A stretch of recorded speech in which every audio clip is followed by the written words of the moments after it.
Do you have any role models? Men or women who've had a significant impact on your life because of the way they've lived. Ted Sayers is one of those men for me. Today I'm the pastor of Dungeness Community Church, but this church is here because Ted Sayers and his wife Sandy and a few other couples over 40 years ago decided that they wanted to start a church. But Ted didn't just want to start a church. Ted wanted to follow Jesus, and he followed Jesus well. And when Ted passed away at almost age 90, he left behind a rich legacy in his own family, his children, his grandchildren, and also in the life of this church and this community. It was an unusual memorial service because Ted actually preached his own sermon. He had recorded it ahead of time, and it is a powerful testimony of his faith in God and of God's faithfulness in Ted's life. We'd like to share that message with you now. Here's Ted. My definition for the word heritage is something that is passed on from one generation to the next. And I can remember sitting around as a little boy, listening to the stories that my parents and grandparents would tell about what it was like when they were growing up. To me, it was exciting, the adventurous life. Horses and buggies, Model T cars, riding horses to school, possum hunting at night with lanterns, and a host of other adventures. Unfortunately, I can't remember many of them to pass them on to my children and grandchildren. As a result, this is my attempt to not let my adventurous life go dormant when I'm gone. A few years ago, I was walking through a pioneer cemetery in Haines, Alaska. I came upon the gravestone of a 25-year-old man. There was a message written on that gravestone that I've never forgotten. He said this: "As you are now, so once was I. As I am now, so you will be. Prepare to die and follow me."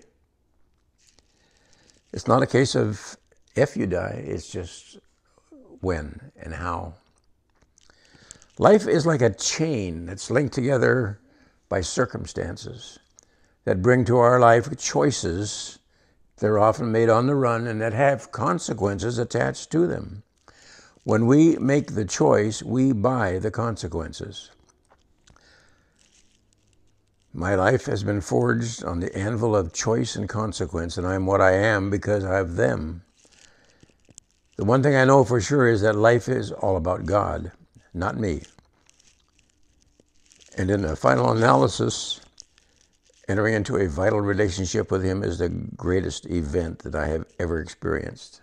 It's forever. Let me take you back to those first few years and show you how it happened in my life. There are different ways to get a message across. One extreme is by a billboard, and the other extreme is by a soft voice. I'm a billboard type. In order for me to get the message, it has to be so big I can't miss it. It needs to hit me right between the eyes. Sandy can hear a voice that's soft and understand it. Looking back now, it's easy for me to identify the events that God used in my life to help me turn the corner. They were the billboard events. Crisis. The first crisis was the birth of our second child, Scott. Unfortunately, there were serious complications. And the result was that Sandy nearly died and the baby's brain was damaged in the delivery process. Although we didn't see it that way at the time, to Sandy, it was to be a step from death to life a short time later. As she lay in the hospital in a half-sleep one night, she heard a quiet voice in the room say, "Be still and know that I am God. Though your sins be as scarlet, they shall be as white as snow." Now, whether it was a real person saying that to her or to someone else in the room, or whether it was God Himself or His angel, she doesn't know. But it turned her heart toward God to seek Him, and a few months later she received Christ as her Savior. As for me, it shook up my sense of values. I suddenly realized that I had almost lost what I valued the most. My life was all wrong, and I needed to make some changes. But what could I do? Now we were deeper in debt because I had to hire a housekeeper to take care of Sandy and Sherry and the baby and the house. My hands and my time were tied to 2 full-time jobs. We were on a merry-go-round and there was no way to stop it. How do you get off? How do I change my circumstances? The second crisis began one night when I arrived at the Yakima County Sheriff's Office. I was told the sheriff wanted to see me. When I got in his office, he said that he had been asked to send 2 people to the Walla Walla Penitentiary to be witnesses for a scheduled execution, a hanging. He wanted to know if I would go. I thought about it and said yes. I reasoned in my mind that someday I might have to send somebody there to hang, and if I couldn't handle watching it, I had no business doing it. There were 12 of us witnesses. After the hanging, we all walked by in front of the gallows to view the body and verify the death. I stopped and just kept looking at the lifeless body that hanging under that rope. How long I stood there, I don't know, but suddenly I looked around and I was all alone.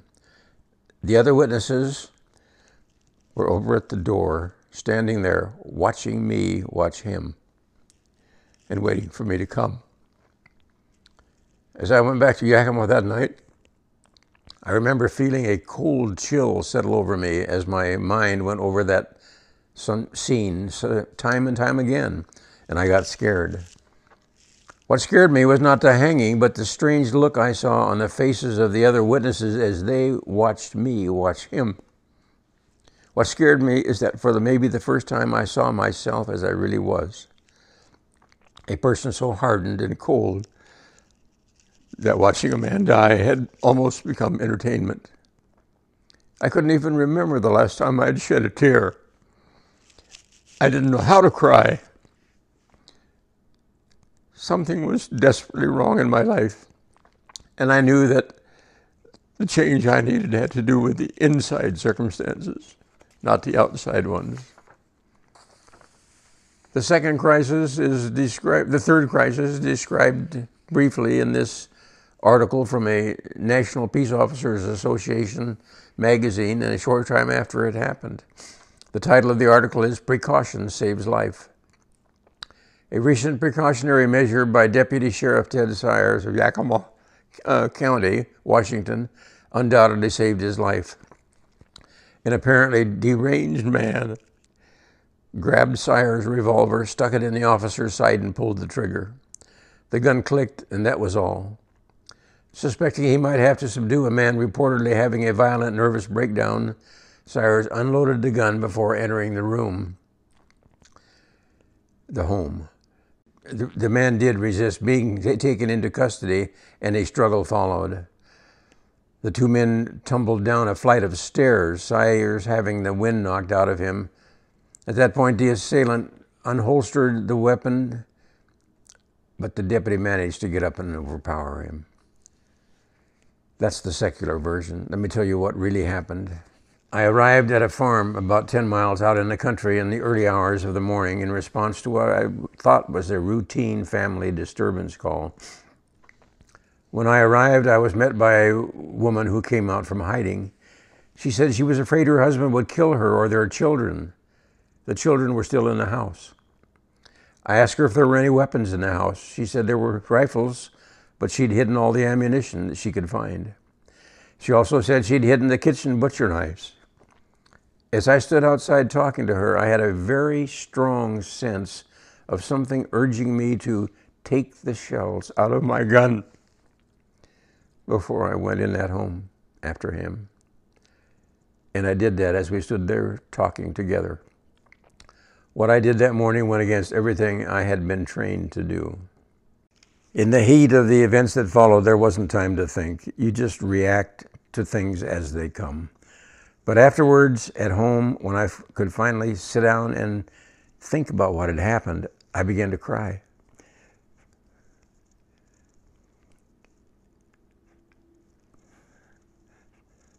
for the first time in maybe 20 years, I knew it had been the Lord who had caused me to empty my revolver before I went in that house, and I cried out to him, "Why?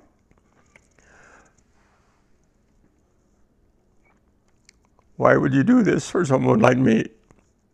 And I knew what his answer was: "Because I love you, and I have a plan for your life, and I've just been waiting for you to realize that."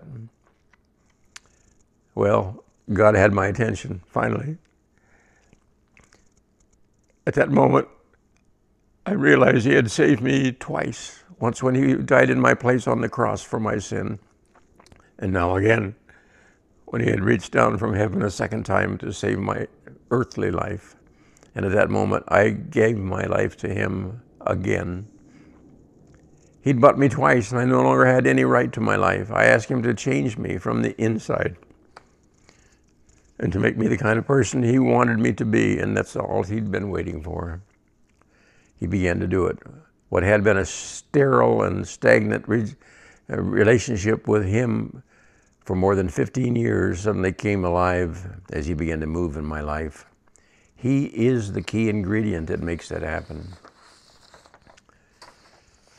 One more crisis moment. It involves togetherness. I was in the commercial fishing business in the Gulf of Alaska. Our home port was Seward, Alaska. The crew was mostly a family affair. Sometimes the whole gang, all 6 of us. At other times, just me and 1 or 2 of the kids. It was about 1969 or 1970. We were fishing, and the whole family was on board this trip. We'd been fishing offshore in the Gulf of Alaska for several days, and at night we anchored in the lee of a small island about 50 miles offshore. One night, a sudden summer storm moved in, and by morning it was blowing straight in on us. As I was hauling in the anchor, a large wave lifted the bow up sharply, and the strain was too much. The cable broke. Gone was the anchor, the chain, and the cable. That didn't leave us any choice. Without the anchor, we couldn't continue to stay there at night. And with the storm getting stronger, we decided to head for home, which was about a 14-hour run in good water. And this was not going to be good water. We'd gone about halfway and were offshore maybe 8 to 10 miles from a group of rocky, cliff-faced islands when the engine alarm went off. I shut the engine down quick and was able to determine that the breakdown was internal, something that couldn't be fixed out there. Meanwhile, the storm is continuing to build, and because we were now adrift, the wind and the waves began pushing us towards those rocky cliffs at the rate of about 2+ miles per hour. We had no power to move, no anchor to hold us off the cliffs when we got to them. We were in big trouble. I got on the radio and called for help. The nearest answer was an oil tanker over 100 miles away. I put out a mayday and finally got in contact with a Coast Guard cutter tied up at the dock in Seward. By the time they could round up a crew and get underway, we were several miles closer to those cliffs. Finally, they said they were underway and would reach our position in about 4 hours. By now, we're about 2 hours, more or less, from the cliffs. Meanwhile, on the boat are 4 very scared small children, and 1 each scared mom and dad, as the reality of our situation began to dawn. All of us were praying separately. After I had tied down everything that threatened to be torn loose and washed away, we gathered together in the cabin to pray together the prayer we had all been praying separately. The kids prayed. Sandy prayed. I don't remember the words they used, but can remember thinking that God had proved himself to us time after time, and he would honor his word, his promises. I remember claiming his promise that where 2 or 3 are gathered together in his name, he was there also. Ask and you will receive. And most of all, that he would speak to these waters for us the same words he spoke to those waters long ago to his disciples on Galilee when he said, "Peace, be still." And then we just hung on to each other and waited. For a while, nothing happened. Then a very strange thing took place. The wind direction began to change. Moving very slowly, it began to move in a circle around us until finally it had moved 180 degrees, and now instead of blowing us towards the rocks, it was between us and the rocks and blowing back out toward the open sea. Gradually, it began to slow the momentum of the surface current that was pushing us toward the rocks. The first result was that the water got wild. Now we had big waves hitting us from both sides at once, and we were caught in the middle. All we could do was brace ourselves together in that small cabin and wait for whatever was to happen. The second result was that after a while, the new wind direction began to knock down the waves from offshore, little by little. And as that happened, this new wind gradually began to die down until finally, when the Coast Guard cutter arrived, both the wind and the sea were calm. Peace, be still. I will never leave you or fail you or forsake you. Let me tell you, that kind of togetherness does something for relationships and fellowship, both vertical and horizontal ones. There's much more to my story, but that's enough for now. What about your story? As I look back over 88 years and counting, one thing stands out. God was with me in every circumstance in my life. I was never alone. I can recognize His hand in everything. I didn't see it in advance, but I can recognize it clearly now in hindsight. Remember, as you are now, so once was I. As I am now, so you will be. Prepare to die and follow me.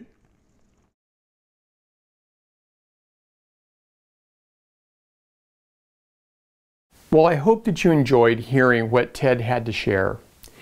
And if you have never made a decision to give your life to Jesus, and if anything that Ted has shared has stirred something up in you to where you're saying, I want to have the kind of relationship with God that Ted talked about, could I encourage you to do two things? First, you can pray right where you are and ask Jesus to come into your life.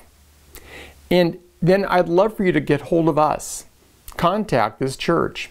And we would love to share with you and talk with you and pray with you to understand more about what it means to have a living relationship with Jesus Christ.